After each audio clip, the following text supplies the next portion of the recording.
There are three things that candidates coming out of the examination halls today will be discussing in relation to English Higher Level Paper 2.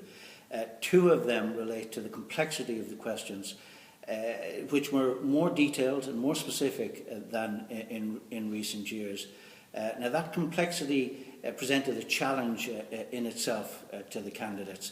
There's a good and a bad side to it. The good side to it is that it limited the relevance of merely memorised material that the candidates could use, and asked them to use their critical abilities to address a fresh idea in relation to poetry or drama.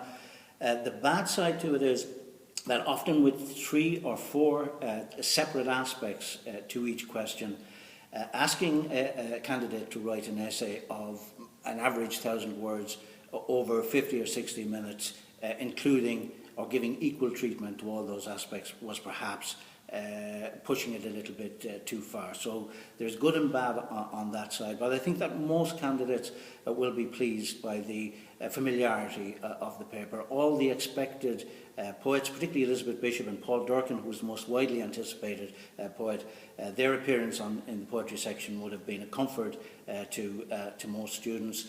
And in the single text, questions on Lear, the characters of Lear and Gloucester, and the theme of love were widely anticipated as well.